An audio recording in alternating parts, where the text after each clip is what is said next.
very much. We had a terrific meeting. We discussed a lot of things. As you know, I had an excellent phone call with President Putin that lasted for over 2 hours. We discussed a lot of points, and I do think we're getting a lot closer, maybe very close.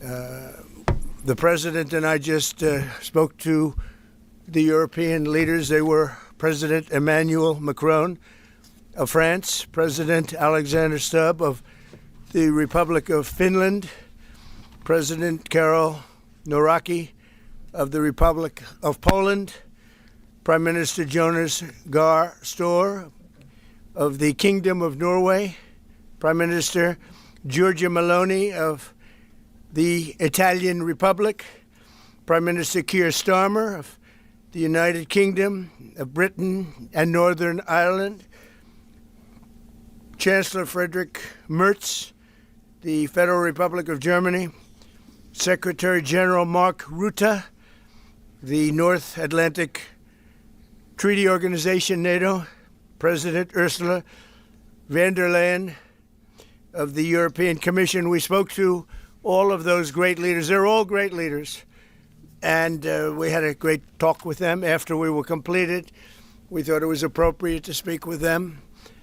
And our meeting was excellent. We covered, somebody would say 95%. I don't know what percent, but we have made a lot of progress on ending that war, which is really certainly the most deadly war since World War II, probably the biggest war since World War II.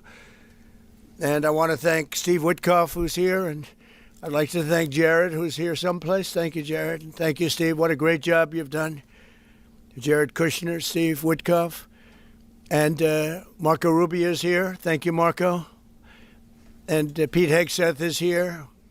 Those two people are doing an unbelievable job. And the four people on this one are doing, I don't think anybody could do it. And we'll see if it gets done, but it's very close, certainly. Nobody would even have a chance of getting it to where it is right now. Nobody would have thought that was possible.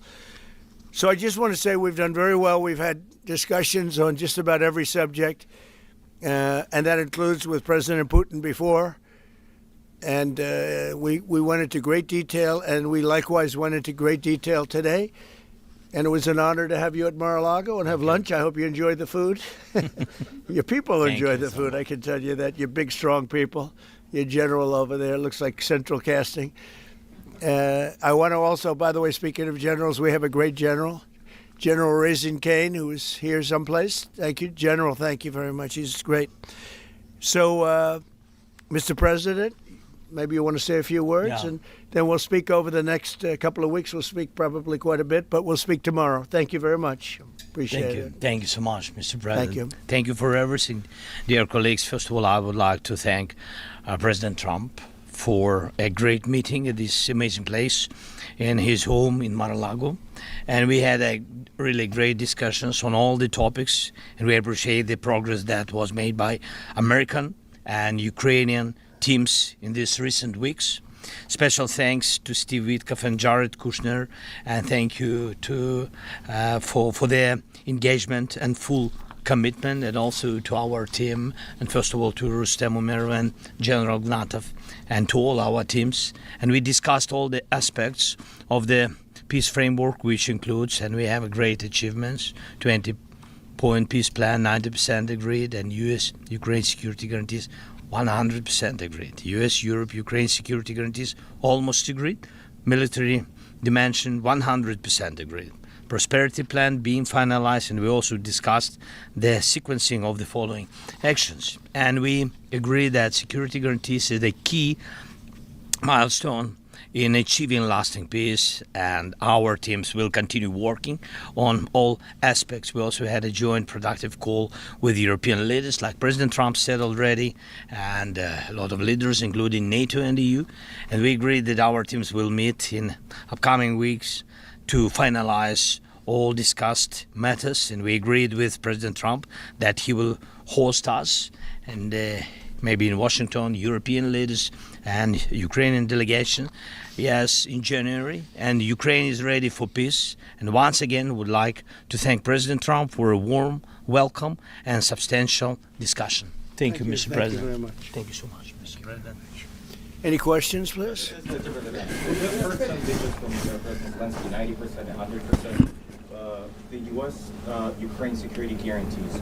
What number are we at right now? Well, I think look, you can say 95%, but I don't like to say percentages. I just think we're doing very well. We could be very close. There are one or two very thorny issues, very tough issues, but I think we're doing very well. We made a lot of progress today, but really we've made it over the last month. This is not a one-day process deal. This is very complicated stuff, but I think when the president says 95, I think, could be close to 95%. Yeah, please, and behind you. Mr. President, have you agreed on the so-called free trade zone on Donbass? How to separate the sites? How to make the separation line? Who will be responsible? The word agreed is too strong. I would say not agreed, but we're getting closer to an agreement on that, and that's a big issue. Certainly, that's one of the big issues, and I think we're closer than we were probably. It's unresolved, but it's getting a lot closer. That's a very tough issue, but one that I think will get resolved. Yeah, please. We are receiving some mixed signals coming from Moscow, even after this talk. Can you assure us that you have received written or any formal response from them? Well, what was the issue? You have to tell me. What did they say? They are telling that Ukraine has to give up Donbass. Just very recent statement. Well, that's what they've been asking for, and there's a dispute about that. So they're going to have to iron that out. That's an issue they have to iron out. But I think it's moving in the right direction. If they reject or delay the solution of peace agreement, you will achieve. If something doesn't happen, you mean if something doesn't happen? Yeah, go ahead. May I ask? No, go ahead. You were going to finish your question. Well, we'll see. Look, we'll see. But I don't want to talk about that because I think we're getting pretty close. Yes, please. May I ask the President of Ukraine? Please. Yes, about territorial question. Mr. President, what is your take on Donbass status? Are you prepared to see it as a free economic or demilitarized zone? No, we spoke about 20 points plan, and I'm happy that really our team's very close to results. And I agree with President Trump that our teams work not one day, not one week, more than 1 month, beginning from Geneva, then 2 meetings in Miami, then we had Berlin, and now we have Mar-a-Lago. So this is a very difficult question. You know our position, so it's we have to respect our law and our people, and we respect the territory which we control. And of course, our attitude is very clear. That's why President Trump said this is a very tough question. And of course, we have with Russians different positions on it. And have you discussed referendum about? No, when we speak about referendum, we spoke that it's one of the key. We can have referendum on any kind of points of this plan. I said that we can use referendum like for the plan, or we cannot use referendum. It's one of the key. We can use, this possibility of parliament to vote according to the law or to have referendum. It doesn't matter. This referendum, if the plan will be very difficult for our society, very difficult, of course our society has to choose and has to vote. Because it's their land, the land not of one person, it's the land of our nation for a lot of generations. They'll probably have to get their plan approved by Parliament or by referendum of the people. You would think that I know they had a poll that it's 91% in favor of ending this war, so they want to end it like everybody wants. Russia wants it ended, everybody wants it ended, and we want it ended. I want it ended because I don't want to see so many people dying. We're losing massive numbers of people, the biggest by far since World War II. So we want to see it ended, absolutely. President Yes. Trump, you said at the top that you plan to speak again tomorrow. Is that correct? I might. It depends on what happens tomorrow. If there's an additional something to add, otherwise there's no reason to. We're in the process. Jared and Steve are working very hard to get something done, and if there's something that comes up, I'd speak, but otherwise I don't think there's any reason to. In your mind, sir, what are the thorniest issues still unresolved after the Well, I think the land you're talking about, some of that land has been taken. Some of that land is maybe up for grabs, but it may be taken over the next period of a number of months. And are you better off making a deal now? Look, let me tell you, they have been very brave. They fought very hard and continue to fight very hard and do tremendous damage. But Russia would like to see it end, and Ukraine would like to see it. And I think it's time to end. And a lot of very brave people, a lot of people that are dead right now, unfortunately, because I've said, and nobody's disputed it, that if the election weren't rigged and stolen, 2020, you wouldn't have had this war. It would have never happened. And it didn't happen for 4 years. Never was even thought to happen. And I spoke with President Putin. I got along with him very well, despite the Russia hoax, which was a total hoax. He used to say, what is going on over there? But it was a total hoax, as he knew and as I knew. But I spoke to him, and we'd talk about Ukraine. I've said it before. It was the apple of his eye, but he wasn't going to do anything about it. He didn't do anything about it until I was gone, and then a lot of really bad statements were made by people, by a lot of people, I guess, but by a certain president that we had who was a disaster. Yes? Do you anticipate going to Ukraine if you can get to an agreement? And I know I'd have you no said problem earlier- with doing it. You know, I have no problem with doing it. Don't anticipate it. Would like to get the deal done and not necessarily have to go. I've offered to go and speak to their parliament.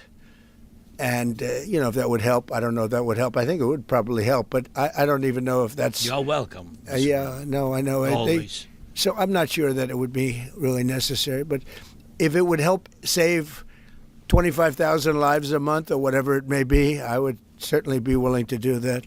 Yeah, please. No, behind you. Where are you from? From Ukraine. Good, I had a feeling. Good. How about Zaporizhzhia nuclear plant? Have you discussed this? On what? Zaporizhzhia nuclear plant. Yeah, we discussed that at length today. As you know, it's in pretty good shape. It can start up immediately, almost immediately. And it's one of the things I discussed with President Putin. And they were talking about the nuclear plant. That's probably the biggest in the world, just about the biggest anywhere in the world. Can you believe that? And President Putin's actually working with Ukraine on getting it open.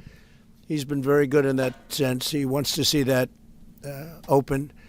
And he hasn't hit it with missiles, hasn't hit it with anything. It's a big danger to do that for everybody.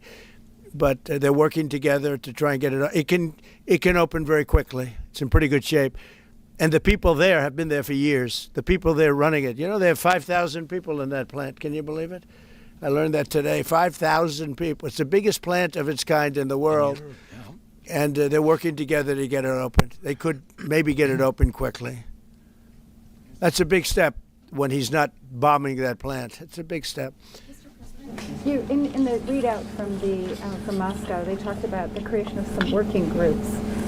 Yes. That would be set. Can you tell us about what those working groups Sure. would entail? And also, if you wouldn't mind, what is the message that you will give to Putin when you speak to him after your meeting? So the working group is going to be composed of Steve Witkoff, Jared Kushner, General Raisin Kane, Marco Rubio, and a few other people that we're going to be putting onto it. I think Pete Hegseth should be in that working group. He knows the territory very well. He's been fantastic at what he's doing.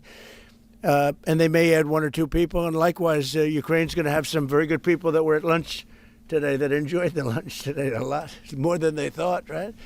But do you want to say who may be on your working group? Yeah, we now, as I said, that we work with Steve and Jared. We worked our Rustem Umerov and also Deputy Minister Gislitz and also General Ignatov, and they will continue work in this group. And of course, if we will go further, and I hope that really we will have decisions in January, as I said, about all these documents, 6 documents, and of course we will continue work on this, so they know what to do. Yes. And that working group, by the way, importantly, will also then be working with Russia, okay? Because to work with ourselves doesn't really solve much of a problem. So they'll be working with Russia. Yeah, please. This morning you weren't a deadline guy. How long do you think it'll take to get this last little bit, as you say, finished? What are we talking about? So if it days, went weeks? really well, maybe a few weeks. And if it went poorly, longer. And if it went really poorly, it's not going to happen. That would be a shame. there's that chance also. It's possible it doesn't happen. But, in a few weeks we will know one way or the other, I think. But if it went really well, but it could also go poorly. I mean, we could have something where one item that you're not thinking about as a big item breaks it up. Look, it's been a very difficult negotiation, very detailed. It's funny, I settled 8 wars. Some were going on for 35 years, and we got them settled in a couple of days. Some of them, one was going on for 37 years. I settled it in 1 day. But this is a very complex one. Are you willing to put odds on it? What the bad No, I think we'll get it done. I don't want to say when, but I think we're going to get it done. Yes, ma'am. Mr. President, you in the past have suggested a trilateral meeting between both Presidents Putin and Zelensky. Is Right. that something that is also on the docket? I see that happening, sure, at the right time. I saw a very interesting President Putin today. I mean, he wants to see it happen. He wants to see it. He told me very strongly. I believe him. Don't forget, we went through the Russia hoax together. And he'd call me, I'd call him, I'd say, can you believe the stuff that they're making up? And it turned out we were right. They made it all up. And despite that, we didn't get into wars and we didn't get into problems, but we weren't able to trade very much or any of that, which was a shame because, a lot of success could have been had by trading with Russia. They have great land, great minerals and other things, and we have things that they want very badly. But the Russia hoax, which was a terrible made-up fictional thing by Crooked Hillary and by Adam Shifty Schiff and bad people, sick people. They made it up. It was all a made-up hoax, but it kept us really from dealing with Russia, kept Russia dealing, from dealing with us. So, but despite that, we got along, and I don't know. I think we're going to get there. I know him very well. I think we're going to get there. Discuss any time, location, meeting place? Yeah, we're discussing a lot of things. Look, I was on the phone with him for almost, 2.5 hours, they're just telling me now. It's a long time. We discussed a lot of things. We didn't talk about the weather. We weren't talking about what a beautiful day it is in Palm Beach, Florida. Yes. Trump, President Zelensky mentioned maybe a meeting with European leaders back in Washington. Would that be in the next few weeks? Well, in Washington or someplace, yeah. These leaders that I just read, these are great people. They've spent a lot of money on helping Ukraine. And look, they're doing it for themselves also, meaning their country, because Ukraine's a very important country for them in particular. For us, it's very important. To me, it's the lives. We're thousands and thousands of miles. We're protected by a thing called the Atlantic Ocean and lots of other places, to be honest. And they're not. They're right there. But we're working together with them as we should be. But I'm doing it to save lives. We're not spending any money. Biden gave $350 billion away. And the president was nice enough to give us a contract to take out rare earth and things. So we'll see how that all works out. We have a contract. But we appreciated that. He was very good. But we'll see how that works out. But if you think about it, we're going to have... I really believe we're probably, Mr. President, by far closer than ever before with both parties. We had sometimes when he was close and President Putin wasn't. Then when President Putin was close and he wasn't. You saw that in the White House. But I think they both want to see it happen. In your conversation with... You were saying that you've said multiple times that you want to stop the killing. And nearly 100 American citizens are fighting Ukraine on the battlefield. Yeah. What's your message to their families whose loved ones died fighting? Well, look, the message is so obvious. It's what a shame. They died in a foreign country. And some are celebrated people. They're very celebrated. But so sad that a thing like that would happen. Yes, ma'am. Obviously, security is a major issue for the Ukrainians. Right. Did you offer any promises, any assurances today? Well, I did. We want to work with Europe, and Europe is going to take over a big part of it, as you can imagine. They're right there. But we're going to help Europe 100%, like they'd help us. Yes, ma'am, you were going to say something? Yeah, I was just going to ask, when your conversation... Who are you with? Andrea Shalal with Reuters. That's what I thought. Yeah. So in your conversation with President Putin, did you discuss what responsibility Russia will have for any kind of reconstruction of Ukraine post an agreement? I did. they're going to be helping. Russia's going to be helping. Russia wants to see Ukraine succeed. Once it sounds a little strange, but I was explaining to the president, President Putin was very generous in his feeling toward Ukraine succeeding, including supplying energy, electricity, and other things at very low prices. So a lot of good things came out of that call today. But they were in the works for 2 weeks with Steve and with Jared and Marco and everybody. Did Russia agree, or did Putin agree to a ceasefire to allow a referendum to take Not a place? ceasefire, and that's one of the points that we're working on right now. No, not a ceasefire. He feels that, look, they're fighting and to stop, and then if they have to start again, which is a possibility, he doesn't want to be in that position. I understand that position. The president feels strongly about that or something, but I think we're finding ways that we can get around that. But I understand President Putin from that standpoint. You have to understand the other side. And, I'm on the side of peace. I'm on the side of stopping the war. So, but I think that's a problem that's going to get solved, yeah. Would people who live outside of Ukrainians who fled during the war be allowed to participate in the referendum? What do you mean, people where live? The I mean, people the that left. refugees So who the fled people, to Poland and Germany. if we speak about the people who are abroad, who are not on the territory of Ukraine, you mean that in Poland, in Germany, we have millions of people. Yeah, they have a referendum in the same of elections. In the same way how people come and vote, they have rights for this, and of course they have to come. That's why if we will come to referendum, yes, if we will come to such decision, people need infrastructure for this, and it's not simple. And that's why we spoke about it. It can't be in one day, very quickly. It's difficult because we need infrastructure. When you have millions of people, you have to build it in Europe, mostly in Europe for today. President Trump, I know you've sounded an optimistic note here, but what happens in a few weeks if things sputter? What are you prepared to do? They keep fighting, and they keep dying. No good. But if things don't happen, they keep fighting, and they keep dying. And we don't want that to happen. He doesn't want it to happen. President Putin doesn't want it to happen either. Okay? Thank you very much, everybody. Thank you. Appreciate it. Great. Thank you. Thank you. Thank you. I don't know. Was it a good lunch? Yes, sir. There's no lunch. He walked in. He said, "This place is gorgeous." I don't think he wants to go to the White House anymore. That's the problem. I'm ready to go to White House. I know we are. It is. Always. The White House is a very special place, and so is this. I hope you enjoyed it. Thank you very much. Thank you so much. Thank you, sir. Thank you.